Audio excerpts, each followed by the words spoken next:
He's been a real estate agent for 25 years. And I guess people have dismissed what he's had to say as being fear-mongering. But it certainly is interesting. He believes that there are dark days ahead for real estate. And yet we are in a real estate boom at the moment. It's hard to see that there isn't a silver lining in that cloud. Anyway, let me introduce you to him. Adam Flynn, thank you for joining us. Thanks, Jeremy. Glad to be here. Now, tell me exactly what you said about the real estate market and its prospects going forward. Yes, certainly. So I don't think it appears that the RBA, their only tool to tackle inflation is to increase interest rates. And I think that they're somewhat removed because myself and my company, we're at the coalface.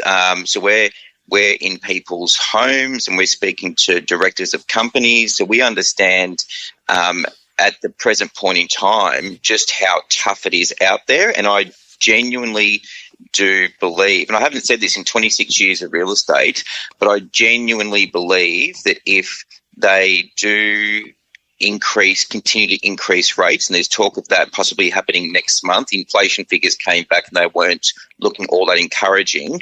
But if they do continue to increase the rates over the coming months, I believe, it's got the potential to tip us into recession. But furthermore, there will be a flood of properties that will come to the market because people are already struggling.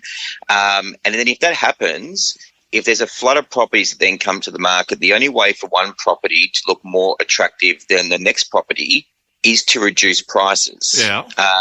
And I think I think the floodgates will open, and how far down the rabbit hole it will go, I don't think we've really seen anything like that. Historically, we haven't seen, as an economy, since the inception of the Australian property market, we haven't seen a situation where there has been 13 interest rate rises in 15 months. And certainly coming off the back of the COVID period when money was extraordinarily cheap, property prices were the market was in a boom. So people have borrowed and extended themselves significantly under competition with other buyers during that window of time and the ability to acquire cheap money. And they're just highly, highly leveraged.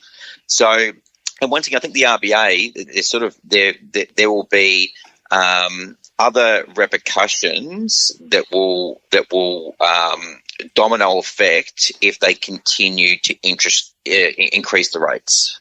Yeah, well, when you talk about interest rates, the interest rates currently are, let me see, what is it, 4.35%.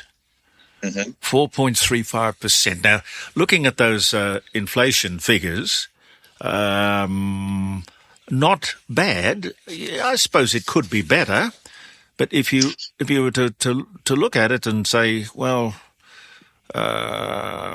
would it be on the cards with a CPI for the year of 3.8%? I don't think so. I don't think they're going to lift the rates next month. I'm not an economist. I'm not an economist. But you're saying if they do, and the interest rate goes up past 4.35%, there will be a mass failure of people to meet their mortgage commitments to the bank. Now, absolutely. Well, what confuses me is that having lived through the Whitlam and the Keating years, and that saw interest rates, I think, at their height for the home buyer, 18%. And mm-hmm. for a business loan, it was, I remember having a business loan and paying 22%. Mm-hmm. And yet people are panicking over 4.35%. No, it's completely different times, Jeremy. Yeah, completely different times. But it's people back then, the average selling price or the average mortgage was circa 8 to 9 times less than what it is in the current climate. Yeah, that's true. That's true. Yeah. So although the interest rates were at 17 or 18%, the the mortgages and the asset, the mortgage exposure was far less significant than what it is currently now. Where at the height of the market, I'll talk about the Melbourne property market, the average selling price, it's dropped down slightly, but was circa $1 million. Yeah. So that means that people, if they had, let's say, a 10% deposit, with stamp duty and so forth, many people had mortgages of $850,000. Now, those people who didn't have their interest rates fixed in, yeah. and many of those people who won't be able to service their mortgages, that if a flood of properties then do come back to the market, it's a real problem, because they're not going to be getting the actual money that they paid for the assets back. And then there's stamp duty, there's agents' fees, marketing, and all those sorts of things. So it's precarious. And I think that the RBA needs to look at the bigger picture here and understand what the flow-on effect. But it just appears that there is no other strategy for them to adopt. I mean, we talk about inflation, that the price of commodities are going up, and the RBA increases rates to try and take money out of the market to stop people spending. But the reality is that I would assume, or I would hope, but it doesn't appear to be so, there would be other strategies instead of specifically increasing rates. Yeah. Why is it, let's say, in America, most people have a fixed rate, a fixed interest rate when they borrow money to buy a house? And it's fixed it can be fixed over 35 years. Yeah. That's very common. In Australia, it's most uncommon to get a fixed rate, and it's usually a floating rate that you have. So you're really at the mercy of what the Reserve Bank comes up with. But then again, they tell me a third of the population a third would have a mortgage. A third would have a mortgage. I take it that the other third would be self-funded retirees and living in homes that they've already paid off, or the other third would be people who rent. Yeah, but I guess if this was to happen, if the interest rates do go up, and what I'm saying actually took place. Yep. It's potentially a very good buying opportunity for those renters who couldn't historically enter the market. Yeah. But also, if that was to happen, what it then will represent is just a bigger divide between the lower class and the upper class, because the people who have I think that the middle class will somewhat be eradicated to a certain degree, because those who have money and are in a high net wealth position, if that was to happen, will have incredible buying opportunities. And I think that if it was to happen, I think that from a time period, how long the market could take to recover, I think we could be looking at 2 or 3 years. I don't think it'll be this will take years to rectify, in my opinion. It certainly has the potential for that. Are we wrong in letting people from other countries come in and buy our property? Look, I mean, that's probably another valid point, is that if the market does hemorrhage, that then allows many buying opportunities for international buyers to acquire further property in the Australian market. Yeah. Do you see the current prices as being at the top of the tree and needing a correction, or do you think there's still growth in there for property? Well, it really depends. It really depends on exactly what we're talking about. Yeah, because if they do increase the rates, I believe the market will head south at the rate of knots. Yeah, I remember seeing a real estate agent somewhere, I can't remember where, but he had a picture in his window of a very, very old man bent over with a walking stick. And the writing underneath simply said, "This is a young man who was waiting for the real estate prices to come down." Yeah.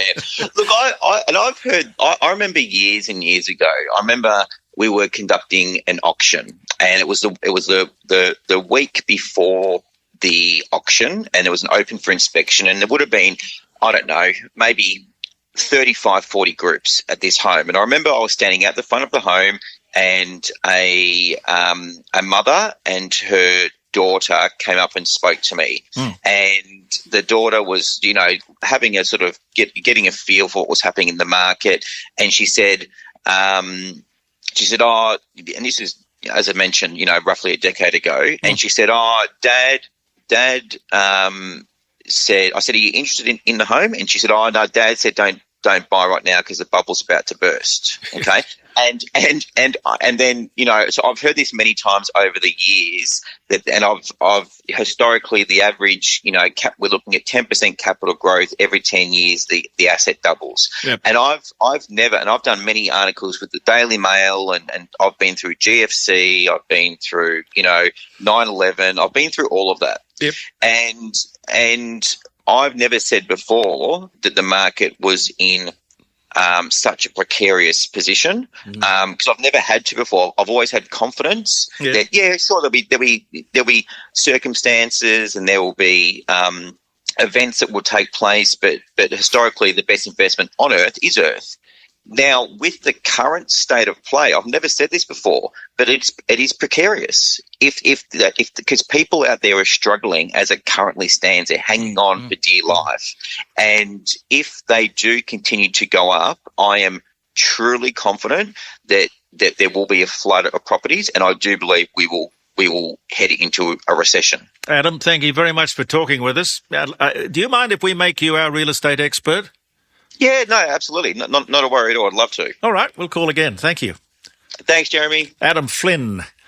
Yeah. So you can see the situation, can't you? You've borrowed $1.5 million from the bank, and the house you paid top dollar for. Not maybe the minimum deposit, and that's what you owe the bank. That's the thing. Suddenly your house is not worth what you paid for it, but the loan is still there. And that means that, it's the domestic version of trading while insolvent. You can't do it. It just wouldn't work. If you couldn't pay the mortgage and you sold the house and there wouldn't be enough money to pay off the loan, so you'd be stuck. And another important aspect of that is, of course, that the bank would be stuck as well. Interesting subject, but it's one that affects most of us, all of us, one way or another. We all have to live somewhere.